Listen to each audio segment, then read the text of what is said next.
Sejak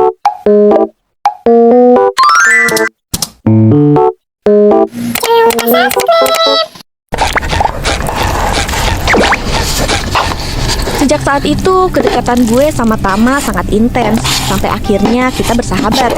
Ya kalau gitu jangan berharap sama Tama. Parahnya nih, kita pernah patahin SIM card lama karena orang-orang tuh udah tahu nomor kita. Gue punya cerita.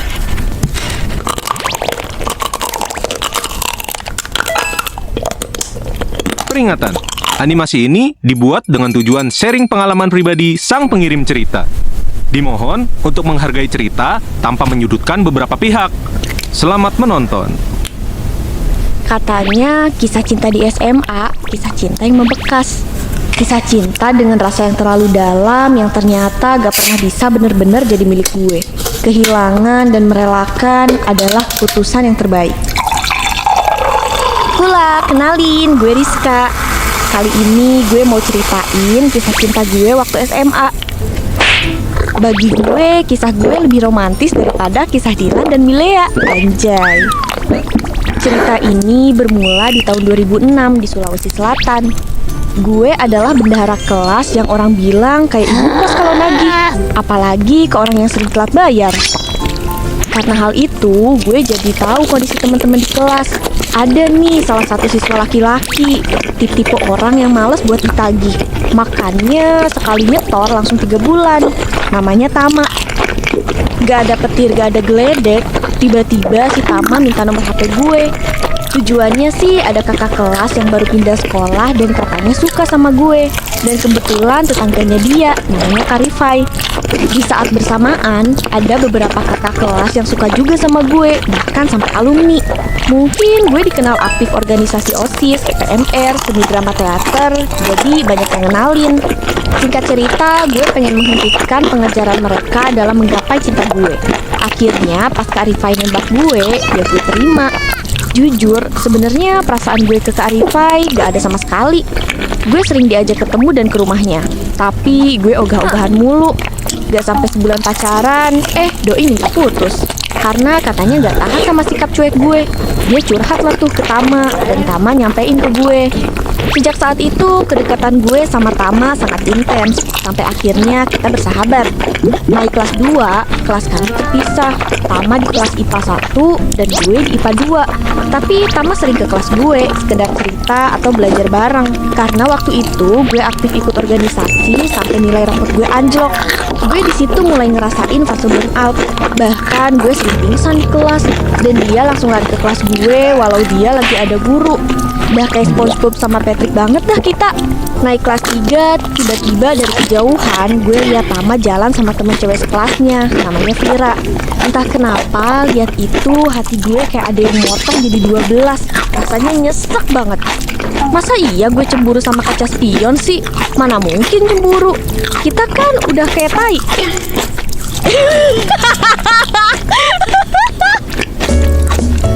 Kita kan udah kayak tai sama baunya. Makin lama gue perhatiin, si Vira baper ke Tama. Bahkan sering dikecein sama teman sekelas mereka. Jadi si Vira makin seneng dah tuh. Kok hati gue panas ya kayak di gurun pasir. Gak lama Vira curhat ke gue karena dia tahu kalau gue sahabatnya Tama. Dia ngaku kalau dia suka sama Tama. Pas dia ngomong gitu, gue refleks nabok dia dong. Kaget gue, Cok. Kagak ikhlas gue cemburu, tapi kudu stay cool, bro. Dia bilang, gue sampein ke Tama ya. Dia bilang jangan disampein. Ya spontan gue bilang dengan teriak, ya kalau gitu jangan berharap sama Tama. Dan gue langsung pergi. Sejak saat itu gue mulai sering galau. Cemburu jadi racun di pikiran gue. Tama datang ke kelas gue, ngeliat gue murung dan sering bengong. Dia nanya, kenapa lu? Ya gue bilang, gak apa-apa. Dan gak lama gue pingsan. Dan jadi gampang pingsan kalau keinget Tama ngeduel sama Vira. Gue gak kuat bayangin kalau Tama dimiliki cewek lain. Gak rela deh bang. Pas malamnya di tempat bimbel, dia berusaha nanya dari hati ke hati. Bahkan gue sambil nangis sesenggukan. Dia mau peluk gue tapi takut dan cuma genggam tangan gue dengan erat. Gue gak cerita apa yang bisa bikin gue nangis segitunya. Akhirnya kita pulang dan gak jadi bimbel.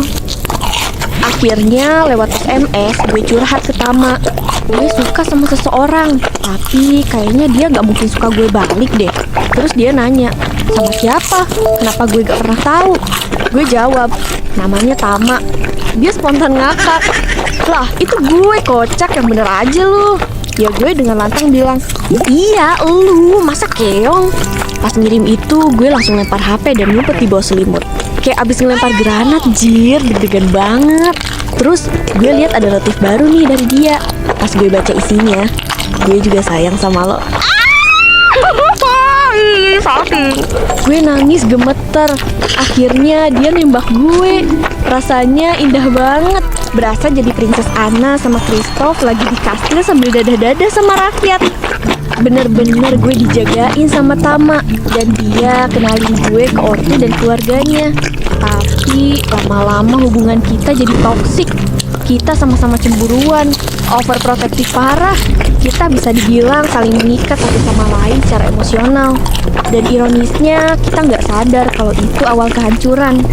Gak ada yang boleh hubungin kita dengan lawan jenis, kecuali ortu. Bahkan sepupu atau teman sekelas pun gak boleh. Parahnya nih, kita pernah patahin SIM card lama karena orang-orang tuh udah tahu nomor kita dan sering tukeran HP dan nomor juga sekalian. Kebebasan kami terenggut. Akhirnya hubungan kita jadi gak nyaman lagi. Tapi karena bucin, kita sama-sama bertahan. Tibalah waktunya kelulusan SMA. Gue gak ikutan pawai dan coret-coret baju sama temen karena setelah pengumuman, Tama narik gue buat pulang. Kita merayakan kelulusan berdua dengan makan es krim dan duduk di pinggir kolam yang mirip danau. Gue bahagia karena momen penting ini gue bisa spending time sama orang yang gue cintai. Lulus sekolah, kita melanjutkan ke perguruan tinggi dan resmi jadi mahasiswa. Gue sebagai mahasiswa kebidanan dan dia mahasiswa fakultas peternakan di Unggert. Masuk kelas seperti biasa dan semua berjalan sebagaimana mestinya. Tiba-tiba ada temennya cewek, sering banget pengen ikut nebeng pulang. Tama izin ke gue, ya gue larang lah. Gue bilang cemburu parah kalau sampai itu terjadi. Akhirnya gue sering diajak ke kampusnya, masuk ke kelasnya dan ikut belajar. Tapi ternyata dia nggak suka sama fakultas ini. Dia milih buat gak lanjut kuliah dan nunggu penerimaan mahasiswa baru di tahun depan. Kita tetap intens ketemu. Bahkan saat gue kuliah, dia nunggu di warnet depan kampus. Setahun kemudian, tiba waktunya penerimaan mahasiswa baru. Dia masuk ke kampus swasta jurusan IT. Di masa orientasi, dia disuruh buat kelompok dan harus sharing nomor HP.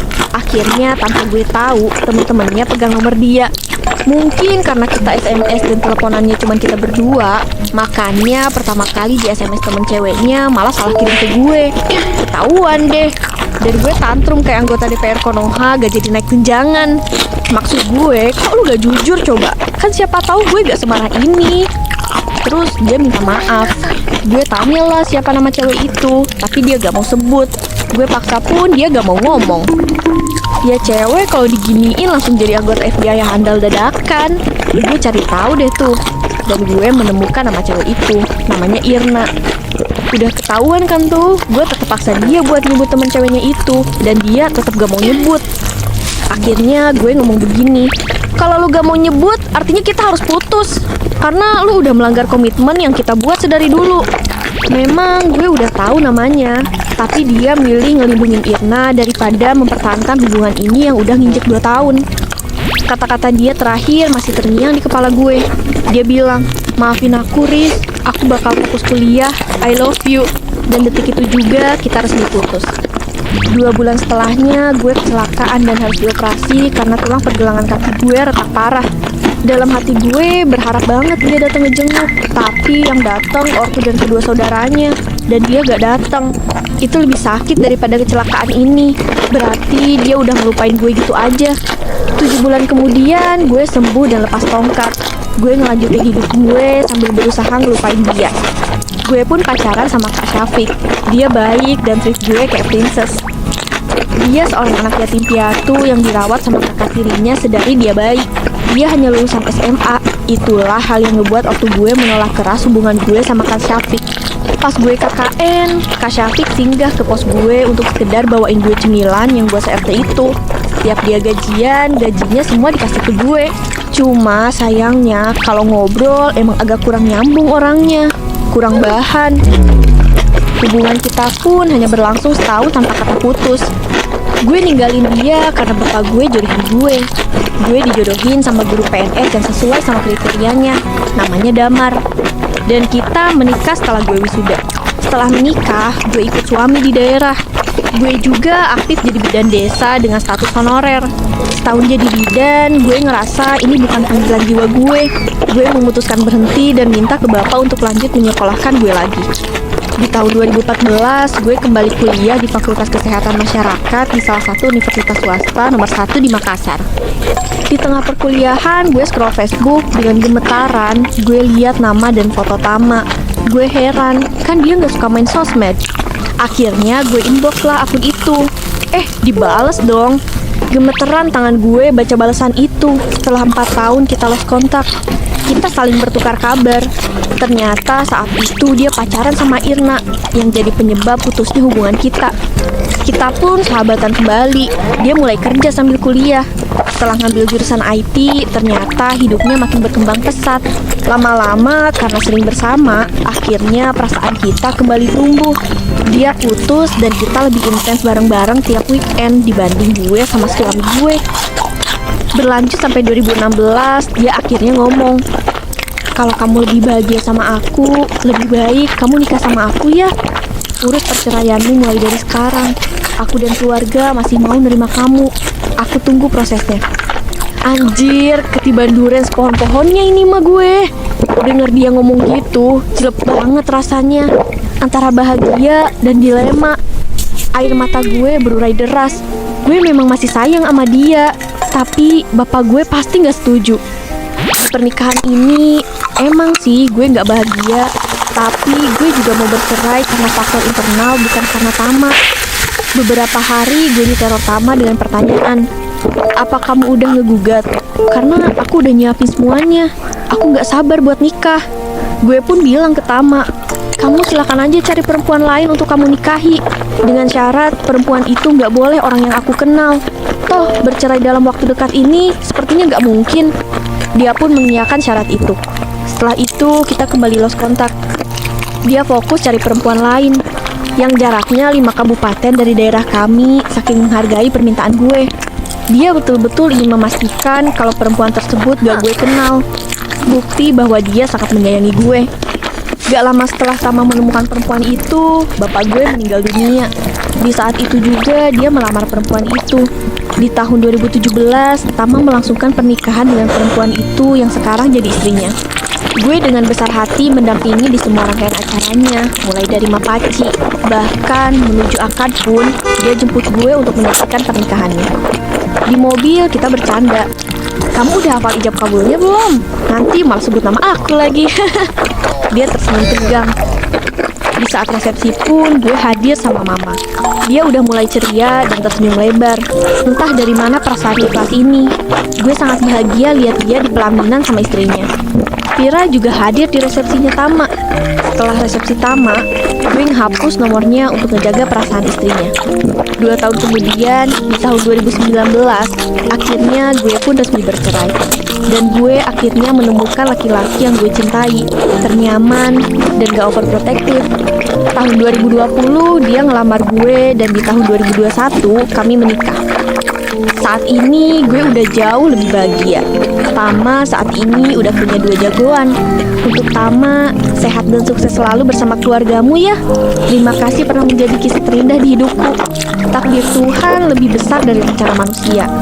Sekuat apapun rasa yang pernah tertanam, seberapa lama pun saling mencintai, dan seberapa pun perjuangan untuk saling memiliki, tapi jika Tuhan punya kehendak lain, yakinlah ada hikmah di balik semua yang terjadi.